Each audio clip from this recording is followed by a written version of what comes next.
اعوذ باللہ السمیع العلیم من الشیطان اللعین الرجیم بسم اللہ الرحمن الرحیم اللہم کن لولیک الحجۃ ابن الحسن صلواتک علیہ وعلی آبائہ فی ہذہ الساعة وفی کل ساعة ولیا وحافظا وقائدا وناصرا ودلیلا وعینا حتی تسکنہ ارضک طوعا وتمتعہ فیہا طویلا.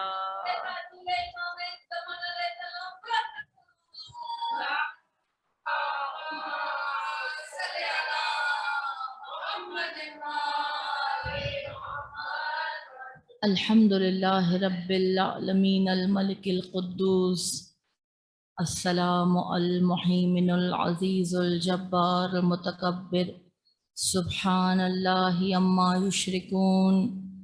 الحمد للہ الذی جعلنی من امت سید المرسلین ومن المتمسکین بولایت امیر المؤمنین والائمہ والصلاة والسلام والتحیۃ والاکرام علی الرسول المسدد والمحمود الاحمد والمصطفى الامجد ابو القاسم محمد صلی اللہ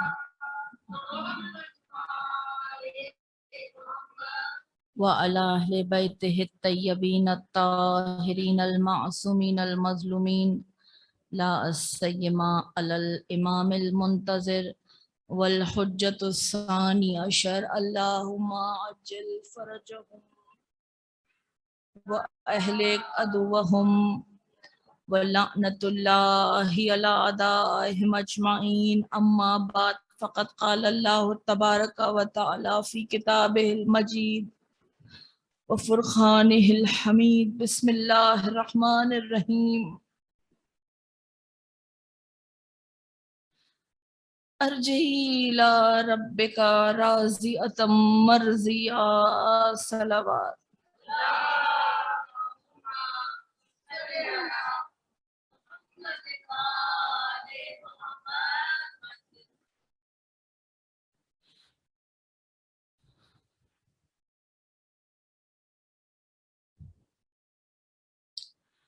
مختصر سی داستان ہے زندگی کی، آئے ہی جانے کے لیے ہیں. اس سے مختصر اور کیا کوئی بیان کرے. انا للہ و انا الیہ راجعون. مختصر ترین. تیری مرضی سے آئے، تیری مرضی سے جائیں گے. تیرے مرکز سے آئے، تیرے مرکز پہ جائیں گے. تیرے حکم سے آئے، تیرے حکم سے جائیں گے. تو جو درمیانی عرصہ ہے، ترتیب تو یہ کہتی ہے کہ جب مہد سے لحد تک تیری ہی رضا کا ہی معاملہ ہے اور تیری ہی رضا چلتی ہے، تو درمیان میں بھی تیری ہی رضا ہونی چاہیے. ترتیب کچھ چیزوں کے لیے بڑے بڑے عقلی دلائل کی بھی ضرورت نہیں. کامن سینس یہ کہتا ہے. تو یہ زندگی کا ماحصل کیا ہے؟ ہماری زندگی کی ساری جو جد و جہد ہے وہ اس ایک ہی راجعون پر کھڑی ہے کہ ایسی راہ پر چلیں جو تجھ تک لے جائے. اللہ نے قرآن میں ایک جگہ فرمایا اِنَّ لِسَعْيِكُمْ لَشَتَّى، تمہاری کوششیں طرح طرح کی ہیں، لیکن یہ کہیں نہیں کہا کہ تمہارے راستے طرح طرح کے ہیں۔ جب صراط مستقیم کی بات آئی تو کہا وَأَنِیبُونِی ھَذَا صراط مستقیم، ٹھیک ہے۔ کوششیں طرح طرح، انڈیورز، انسان کی اسٹرگل، اس کا جہاد، اس کی اسٹرائیو، اس کی قربانیاں، اس کی کمزوریاں طرح طرح کی ہیں۔ کچھ چیزیں جو آپ کے لیے قربانی ہے میرے لیے بہت آسان ہے کرنا، کچھ چیزیں جو میرے لیے جہاد ہے آپ کے لیے بہت آسان ہے کرنا۔ دیکھا آپ نے، کوششیں سب کی طرح طرح کی، انڈیورز اور اسٹرگل سب کے مختلف ہوں گے۔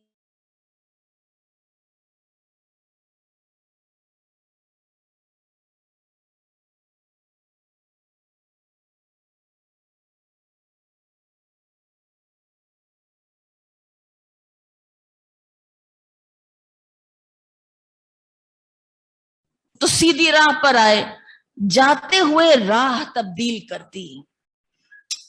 جو لوگ بار بار راہیں تبدیل کرتے ہیں نا عزاداران امام، وہ بھٹک جاتے ہیں، بھٹک جاتے ہیں۔ اسی لیے ہم جیسوں کو وَلَضَّالِّینَ کی کیٹیگری دی گئی ہے۔ اب وَلَضَّالِّینَ کون ہے؟ اس سے پہلے دو قسمیں ہیں، ایک ہے انعمت علیہم، جن پر نعمتیں نازل ہوئی اور جن کا راستہ تمہیں چلنا ہے، جن کے راستے پر تمہیں چلنا ہے۔ دوسرے غیر المغضوب، جن پر اللہ کا عذاب نازل ہوا، ان سے دور ہونا ہے۔ تو یہ وَلَضَّالِّینَ کون ہے؟ تو یہ وَلَضَّالِّینَ وہ ہے جو جب انعمت علیہم کی طرف جھکتے ہیں تو ان جیسے ہو جاتے ہیں، جب ان کے دامن سے جدا ہو کر وَلَضَّالِّینَ کی طرف جھکتے ہیں تو ان جیسے ہو جاتے ہیں، غیر المغضوب کی طرف جھکتے ہیں تو ان جیسے ہو جاتے ہیں۔ یعنی ان کے پاس استقامت نہیں ہے، سٹیبلٹی نہیں ہے، ان کے قدم جو ہیں وہ سیدھی راہ پر جمتے نہیں ہیں۔ ایسے لوگ ہوتے ہیں جو ماحول کے اسیر ہوتے ہیں، ٹھیک ہے، ماحول کے اسیر ہوتے ہیں۔ آپ نے کبھی ایک چیز محسوس کی، جب کبھی آپ فرش عذاب پر ہوتے ہیں تو کیا کوئی برا خیال آپ کے ذہن میں آتا ہے؟ نہیں آتا، کیونکہ اس فرش کے اطراف پہرے ہوتے ہیں۔ جب فرش کے اطراف پہرے ہوئے تو ذہن کے اطراف بھی پہرے ہو گئے، قلب کے اطراف بھی پہرے ہو گئے۔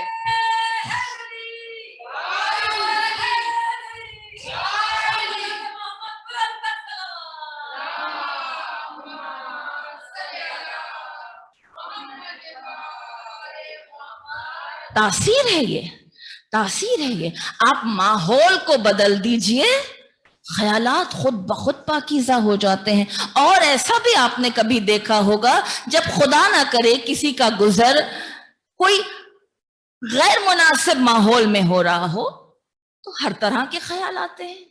اگر خیال نہیں بھی آتے الحمدللہ کچھ لوگوں کے پاکیزہ ذہنوں میں، تو بھی ان کا قلب بے چین ہو جاتا ہے، قلب مضطرب ہو جاتا ہے، کیونکہ یہ جگہ آپ کے لیے ہے ہی نہیں۔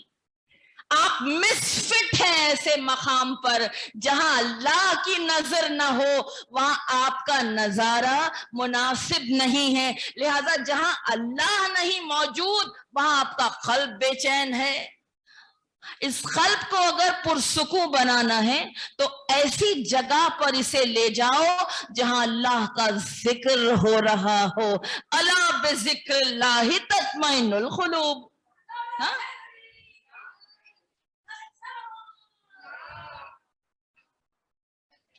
تو وَلَضَّالِّینَ ایک جملے میں اسی طرح بتایا جا سکتا ہے کہ وَلَضَّالِّینَ وہ ہیں جو ماحول کے اسیر ہیں، جو اپنے اطراف کی فضا کے اسیر ہیں، بہت جلدی اس کے انفلوئنس میں آ جاتے ہیں۔ تو اس دنیا نے کیا اتنی کشش ہے؟ بتائیے مجھے، اس سوال کا جواب ہر انڈیویجول کا الگ ہوگا، کیا اس دنیا میں اتنی کشش ہے جو آپ کے قلب اور آپ کے ذہن کو اپنے رب سے متوجہ نہ کر سکے بلکہ ڈسٹریکٹ کر دے رب کی جانب سے، رب کے کلام کی جانب سے، رب کی خواہش کی جانب سے ڈسٹریکٹ کر دے؟ ہاں ہے کچھ لوگوں کے لیے رنگ اور رس کی ہوس اور بس۔ دنیا کیا ہے؟ رنگ و رس کی ہوس اور بس، مسئلہ دست رس اور بس۔ آپ کیا سمجھتے ہیں مجھے کوئی چیز حاصل کرنے کے لیے روک رہی ہے؟ کوئی چیز، کوئی طاقت روک سکتی ہے مجھے میرے ہدف تک پہنچنے کے لیے؟ اکثر لوگوں کا رویہ یہی ہے نا۔ کیا سمجھتے ہیں آپ؟ میں جو چاہوں اس دنیا میں حاصل کر سکتا ہوں، مسئلہ دست رس، ہر چیز میرے ایکسس میں۔ پر وہ یہ چیز بھول گیا ہے کہ یوں بنی ہیں رگیں اس جسم کی، ایک رگ ٹس سے مس اور بس۔ اس خالق کا ہر شاہکار 60-65 برس اور بس، تمام مسئلہ کن ختم شد، ایک بار کہہ دیا اس نے بس تو بس۔ بتائیے کتنی مختصر داستان ہے، کتنی مختصر داستان ہے، اور اس چھوٹی سی داستان کے لیے اللہ اکبر کچھ ایسے گناہ انسان کر جاتا ہے جس کی لذتیں بہت عارضی ہوتی ہیں، لیکن جس کا وبال، جس کا بوجھ بہت لمبے عرصے تک چلتا ہے۔ عالم برزخ ختم ہو جاتا ہے مگر وہ گناہ دھل نہیں پاتے۔ مولا کائنات کے جملے ہیں یہ۔ لذتیں بہت بہت کم عرصے مگر وبال بہت لمبا، اور کچھ مصیبتیں اس دنیا میں، کچھ آزمائشیں اس دنیا میں بہت عارضی ہوں گی مگر اس کے اجر بہت دیر پا ہوں گے، اس کے اجر بہت دیر پا ہوں گے۔ لہذا اس دنیا میں اگر اس انداز سے جینا ہے کہ وہ ماحول ایسا انسان کو کریٹ کرنا پڑے گا۔ بخدا ایک جملہ مت کہا کیجئے زمانہ خراب ہو گیا نہ، پہلے بھی زمانہ میں آپ ہی تھے، یعنی انسان ہی تھا، آج بھی زمانے میں انسان ہی ہے، تو زمانے کو بناتا بگاڑتا انسان ہے۔ زمانہ خود کیا ہے؟ زمانہ تو خود تابع قدرت ہے، والدہر، ٹھیک ہے؟ تو زمانہ تو وہ موقع ہے جس نے آپ کو بننے یا بگڑنے کی توفیق عطا کی ہے۔ زمانے نے تو آپ کو ایک موقع فراہم کیا ہے۔ لہذا کہنا یہ تھا کہ کچھ چیزیں جو آج کا ٹرینڈ نہیں ہے، آپ کہتے ہیں زمانہ بدل گیا، چلے ٹھیک ہے، آپ کی بات بھی محترم، ٹھیک ہے، آپ کی بات بھی محترم، زمانہ بدل گیا، آج کا ٹرینڈ چاہے جو بھی ہو۔ کچھ لوگ ایسے ہیں جنہیں اگر کوئی پرانا ٹرینڈ پسند ہو تو وہ اس ٹرینڈ کو دوبارہ ریکریٹ کرتے ہیں، جیسے اینٹیک فرنیچر۔ چلیے ایک بہت ہی دنیاوی مثال دیتی ہوں جو آپ کو شاید قبول بھی ہو۔ اب آج کا نہیں ہے یہ فرنیچر، یہ آج کا لک نہیں ہے، آج کا ٹرینڈ نہیں ہے، مگر آپ اسے کریٹ کر رہے ہیں۔ آپ اپنے گھر میں، تمام گھر کنٹمپریری طرح سے بنا، ایک کمرہ آپ کہیں گے نہیں یہ اینٹیک سٹائل کا ہے، یہاں پرانا سامان بڑی قیمتی نگاہ سے رکھا گیا ہے۔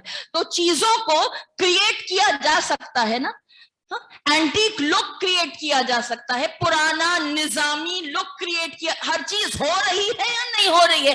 اگر یہ دنیاوی سٹائل میں کریٹ کیا جا سکتا ہے، اللہ اکبر، تو اپنے اطراف ایک اپنا دیندار ماحول نہیں کریٹ کر سکتا انسان؟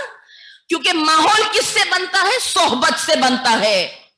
ماحول، مولا کہتے تھے مجھے اپنے دوست بتاؤ میں بتاتا ہوں تو کیا ہے۔ کہیں اور مت جائیے، کہیں اور مت جائیے، یہیں ملیں گے سارے نسخے۔ یہی ملتے ہیں سارے نسخے. مولا کہتے ہیں مجھے اپنے دوست بتاؤ, میں بتاتا ہوں تو کیا ہے, تیری کمپنی کیا ہے. یا علی, یا علی. ٹھیک ہے, تو انسان اپنے دوست, اپنے انفلوئنسز. اب ایک چیز یاد آ گئی, برا دوست کیا کرتا ہے یا برا انفلوئنس کیا کرتا ہے. ایک باز شاہی اڑ کر بڑھیا کے جھونپڑی میں چلا گیا. بڑھیا نے دیکھا کہ یہ رومی کی حکایت ہے, حدیث نہیں ہے. اس کے ناخن اتنے بڑے بڑے, ہائے ہائے تجھے کوئی سنبھالنے والا نہیں ہے, چل میں تیرے ناخن کاٹ دوں.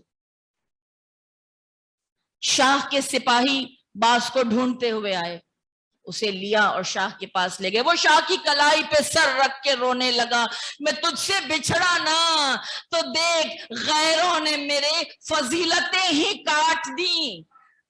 ایک باز کی ساری خاصیت اس کے ناخنوں میں ہوتی ہے, کہا میری فضیلتیں ہی کاٹ دی. اب مجھے زیادہ تفصیل میں نہیں جانا ہے. بری صحبت انسان کی فضیلتیں اور توفیقات سلب کر دیتی ہیں. اسی لیے ہر صحبت میں رہنے والے کو صحابی کہتے ہیں. جس پر صحبت کا کوئی اثر نہ ہو وہ صحابی ہی نہیں ہوتا. امامی تو, صحابی تو, امامی تو, صحابی تو, زمین پہ آفتابی تو, ترابی بو ترابی تو.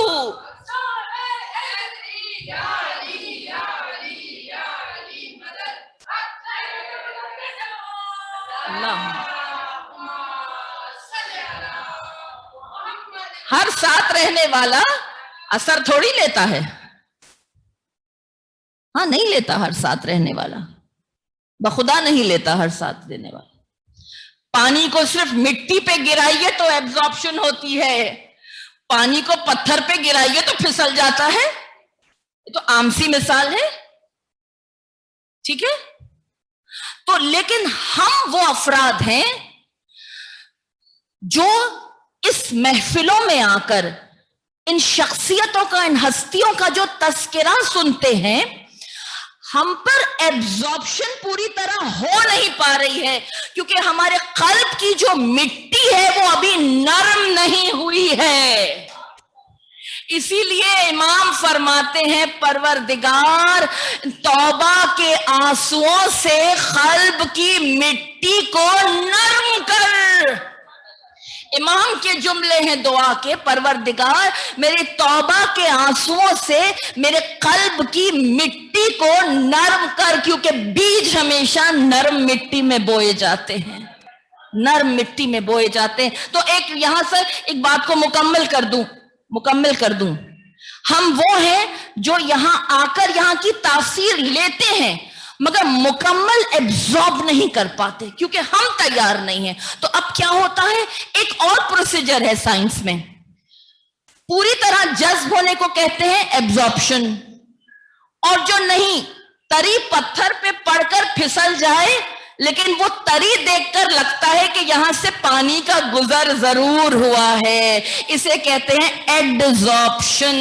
ہم وہ گروہ ہیں, وَلَضَالِّينَ کا وہ گروہ ہیں جو جب یہاں احاطے میں آتے ہیں تو کچھ تری ہم پر لگتی ہے, باہر جاتے ہیں تو آہستہ آہستہ اس تری کو یہ زمانے کی ہوا اڑا کر لے جاتی ہے. تو پھر معاشرے کو ایسا بنانا ہوگا, ہمیں اپنا ببل خود کریٹ کرنا ہوگا, کیونکہ صرف باتیں سن کر اہل بیت کے ذکر میں مدح و ثنا کر کے ان کے غم میں دو آنسو بہا کر ہم کیا کر رہے ہیں؟ کیا حق ادا کر رہے ہیں؟ ایک حق کا لفظ تو میں نے آپ سے بہت پہلے عرض کیا تھا کہ ائمہ کے جملے ہیں, انبیاء کے جملے ہیں کہ پروردگار تیری عبادت کا حق ہم سے نہیں ادا ہوا. تو یہ جملے ہم جیسوں پر زیب نہیں دیتے. ہمیں تو یہ کہنا چاہیے مولا کیا ہم خدمت کر رہے ہیں آپ کی؟ کیا یہ رضاکاری ہے؟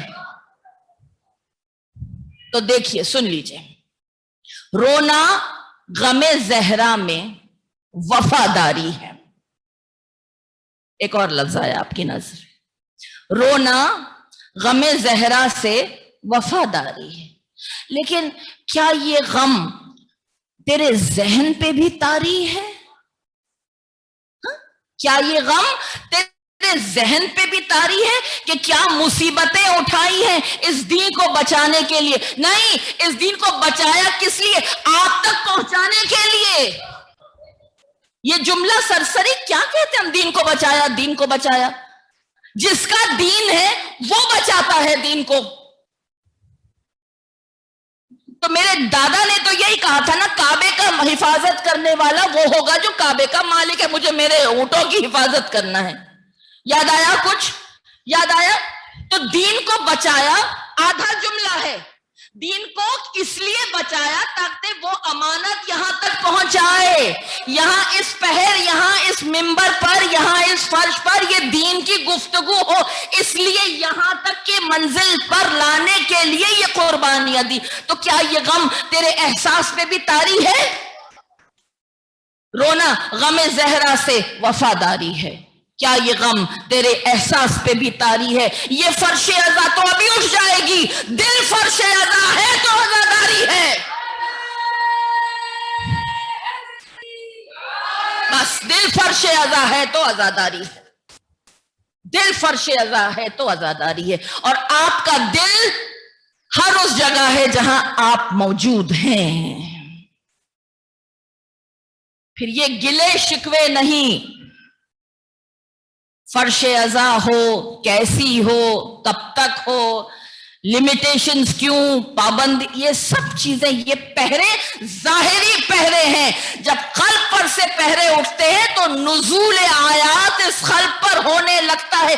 یہ پہرے جو آپ کے اختیار میں، انہیں تو اٹھا لیں ہم. جو پہرے ہمارے قلب پر ہمارے اپنے ہاتھوں سے لگے ہیں، کیونکہ آپ جانتے ہیں نا، فرشتے کسی اس مقام پر نہیں آتے جہاں نجاست ہو. اسی لیے جو پہرے ہم نے اپنے اطراف لگائے ہیں، بس اس معاشرے کو ترتیب دے دیجئے، اس ببل کو کریٹ کیجئے. چلیں تھوڑی سی جو گفتگو اس بارے میں. اب جو معاشرہ اسلامی معاشرہ ہو، اس معاشرے کو اینالیٹک ہونا چاہیے. یعنی تجزیہ کریے، ہر چیز کو غور و فکر کیجئے، لیکن حسن ظن کے ساتھ. حسن ظن سمجھتے؟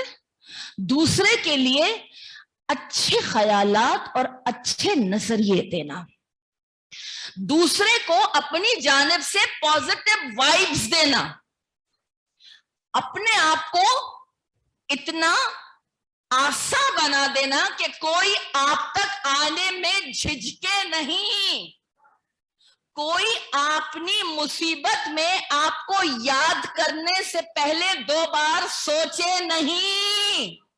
کہ ہر انسان کی گفتگو میں، اس کے عمل میں بال کی کھال نکال دیتے ہیں ہم. آسا زباں میں یہی ہے وہ جملہ. اتنی تجزیہ نگاری کی ضرورت نہیں ہے، اتنا اینالیٹک مت ہوئیے، سوء ظن مت رکھیے، حسن ظن رکھیے. اس لیے کیوں رکھیے وہ بھی بتا دیتے. ہم یہ نہیں جانتے کہ آپ کا مقام اللہ کی نظر میں کیا ہے. بس اس اللہ کے نظر میں جو دوسرے کا مرتبہ ہے، اس مرتبے سے ڈرنا ہے. میں نہیں جانتا آپ کی نظر میں کیا ہے، کیونکہ جو کام آپ رضاکارانہ کر رہے ہیں، اگر وہ چھپ کر ہو رہے ہیں تو اس کا گواہ یا صرف آپ ہیں یا رب کی ذات. کیونکہ بہترین رضاکاری وہ ہے کہ جس کے ساتھ نیکی کی جا رہی ہے اسے بھی نہیں پتا ہو کہ نیکی کون کر رہا ہے. دیکھنے کا شوق تو آنکھوں کو بند کر، ہے دیکھنا یہی کہ نہ دیکھا کرے کوئی. ٹھیک ہے؟ تو اینالیٹک اتنا مت لوگوں کی نیتوں کو کھنگالنے کی ضرورت ہے. حسن زن. پھر دوسری بات, ہر معاشرے میں کریٹیوٹی تو ہوتی ہے. ظاہر ہے آج زمانہ یہاں تک آ گیا جو پہلے نہیں تھا. تھوڑے سالوں کے بعد اور نہ معلوم کیا کیا دیکھنے کو ملے گا, اچھا بھی برا بھی, ٹھیک. لیکن اکثر کریٹیوٹی اچھی چیز کو کہتے ہیں, سنورنے کو کہتے ہیں. اچھا ٹھیک ہے, بہت اچھی بات. اب ایک مثال آپ کے آگے پیش کرتی ہوں. یہ بلڈ ڈونیشن جو ہوتا ہے نا, اس سے پہلے ایک چھوٹا سا ٹیسٹ ہوتا ہے, یہ دیکھنے کے آپ ٹھیک تو ہیں, کیونکہ وہی ڈونیٹ کر سکتا ہے بلڈ جو خود صحت مند ہو. بیمار کا تو خون نہیں لیا جا سکتا, آپ بہا دیں کچھ بھی کریں, آپ کسی دوسرے انسان کو نہیں دے سکتے. تو اگر دولت کی خیرات کرانا ہو تو کس کے پاس جایا جائے گا؟ جس کے پاس خود ہو. دونوں مثالیں صحیح ہیں. خون کون دے سکتا ہے؟ جو خود صحت مند ہو. دولت کون دے سکتا ہے؟ جو خود صاحب ہو. تو خوشیاں کون دے سکتا ہے؟ جو خود خوش ہو. کریٹ کون کر سکتا ہے؟ جو خود تباہ نہ ہو. زمانے کی تعمیر, اولاد کی تربیت, ان کی ترتیب, ان کی تعمیر وہی کر سکتا ہے جس کے خود کے ذہن میں ہیجان نہ ہو, جو خود اتنا ڈسٹربڈ ہو, جو اتنا سٹریسڈ ہو. وہ انسان کیا معاشرہ بنائے گا؟ لہذا خوشیاں تلاش کیجئے چھوٹی چھوٹی نعمتوں میں. اللہ کی جانب سے آئی ہوئی ہر نعمت میں, اللہ کی جانب سے نہ آئے ہوئے ہر غم میں. کیونکہ بلاؤں کا نہ آنا بھی سبب خوشی ہے. یہ اتنی سی بات کیوں نہیں سمجھ میں آتی انسان کو؟ بلاؤں کا نہ آنا بھی سبب خوشی ہے. اب آگے بڑھے. کولیبریشن کی ضرورت ہے. کولیبریشن تو بہت سنتے ہیں لوگ, اس کے بعد میں کوئی اثر نہیں ہوا دنیا میں. کولیبریشن, جوائنٹ وینچر جسے کہتے ہیں, کہ سارے مل کے چلو تو سفر آسان بھی ہو جائے گا, اور سفر بے خطر بھی ہوگا, اور سفر میں بے فکری بھی رہے گی. کیوں؟ کیونکہ جتنے میری اٹیچمنٹس ہیں میں انہیں ساتھ لے کر آیا ہوں. وہ میرے ایسے افراد, میرے سر پہ چاہے والدین کی چھاؤں ہو, میری آغوش میں چاہے میرے گود کے پالے ہوں, یا میرا زوج ہو جو میرا ہم نفس, میرا ہم سفر, ہم راز ہے, یا پھر میرا ایک اچھا دوست ہو, وہ سب میرے ساتھ آئے ہیں. کیونکہ ایک مثال آپ کو دیتی بھی آگے بڑھ جاؤں, کچھ ایسے رشتے ہوتے ہیں کہ کچھ اچھا کھاؤ تو وہ گلے کا کانٹا بن جاتے ہیں. ہے یا نہیں؟ نہیں کھا سکتے آپ کوئی اچھی چیز انہیں دیے بغیر. ہوتا ہے یا نہیں ہوتا ہے؟ ہوتا ہے نا, فطرت ہے نا. کوئی اچھی چیز کھاتے ہیں تو وہ یاد آ جاتے ہیں جو اپنے ہوں. جنت کے میوے پھر کیسے کھائیں گے؟ ان کے بغیر جنت میں کیسے جائیں گے؟ کیسے کھائیں گے؟ تو انہیں ساتھ لے کر چلو, انہیں ساتھ لے کر چلو. امر بالمعروف و نہی عن المنکر جب تک معاشرے میں رہے گا, معاشرہ سلامت رہے گا. لیکن آج ہوا یوں کہ کنسٹرکٹیو ڈسٹرکشن ہونے لگی. یہ کوئی نیا لفظ ہے؟ ہم سمجھ رہے ہیں کہ ہم معاشرے کی تعمیر کر رہے ہیں. ہم سمجھ رہے ہیں کہ جیسے ہم اپنی اولاد کو ہر سہولت فراہم کر رہے ہیں, یہ بھی لے لو, یہ بھی لے لو, ہر چیز لے لو, ساری ایمینٹیز دے رہے ہیں, یہ سمجھ کے کہ یہ سب ان کے لیے کارآمد ہیں. مگر ہم یہ بھول رہے ہیں کہ یہ ایمینٹیز ہی ان کے لیے اصل تباہی کا سبب بن رہی ہے. Medicine which is an element itself. بہت غور کیجئے اس نقطے کی طرف, بہت غور سے سنیے. جب تک معاشرے میں یہ دو چیزیں رہیں گی, ایک قدردانی نعمت اور دوسرے امر بالمعروف, ہم ان دونوں کا اپوزٹ کر رہے ہیں. ہم اتنا کچھ انہیں فراہم کر رہے ہیں کہ کسی چیز کی قدر ہی نہیں ہے, قدر ہی نہیں ہے. جب انہیں ذرا سی تربیت کرو تو پلٹ کے کہتے ہیں جو بھی کہتے ہیں.